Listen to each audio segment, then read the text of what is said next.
Very good. Chair recognizes the ranking member.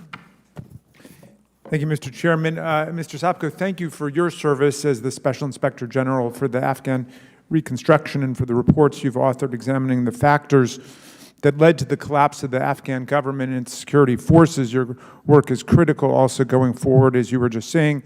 Committee Democrats strongly support the work of all the IGs, and we will continue to urge all of the agencies to cooperate fully with your efforts.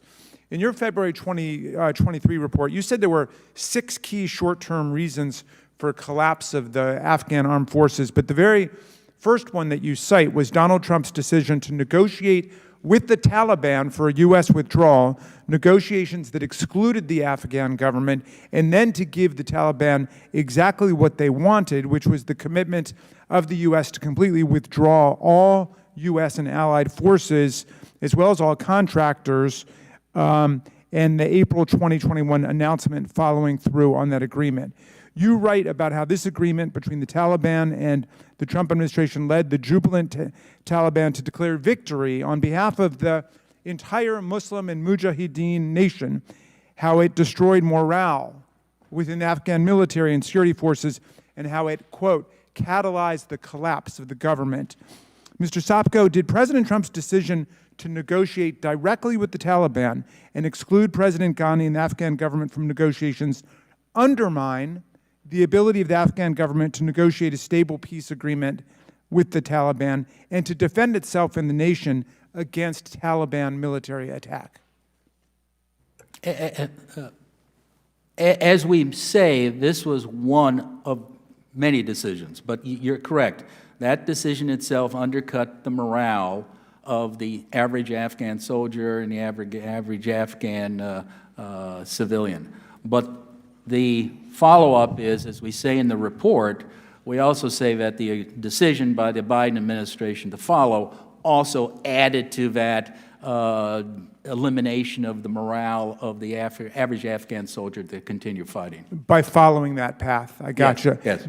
Did the Trump-Taliban agreement embolden what you call a reinvigorated Taliban to increase its violent attacks against the Afghan armed forces? Yes, it did.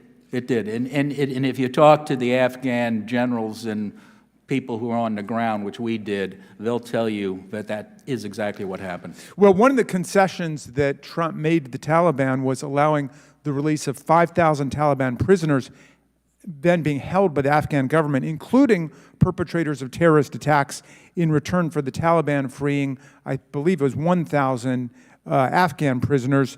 Thousands of these Taliban-released fighters immediately returned to the battlefield and participated, and in some cases led the Taliban onslaught against Afghan cities, even though there was a provision saying that they were not supposed to rejoin the fight.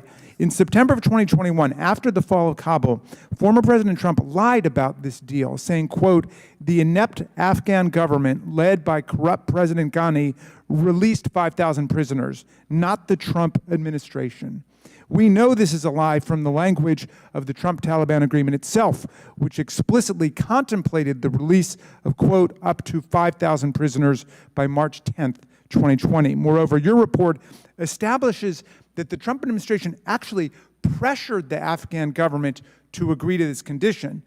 Mr. Sopko, isn't it correct that the Afghan government initially opposed the release of these Taliban and terrorist prisoners? You're correct. And how did the Trump administration specifically work to pressure or coerce the Afghan government to agree to this prisoner exchange? I believe it may have been Secretary of State Pompeo, I believe our report indicates, may have actually threatened funding to the Afghan government. I believe. I'd have to double check. Secretary Pompeo, according to the report, threatened to withhold U.S. aid. That's correct. If they didn't go along with it.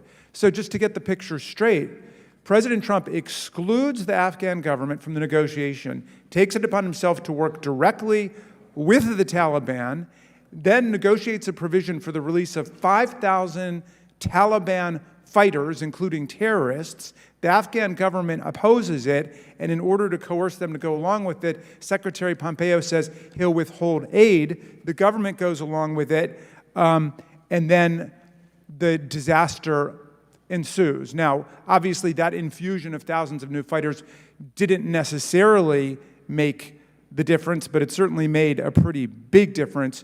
Your report tells a shocking story indeed. I thank you for your service, and I yield back to you, Mr. Chairman.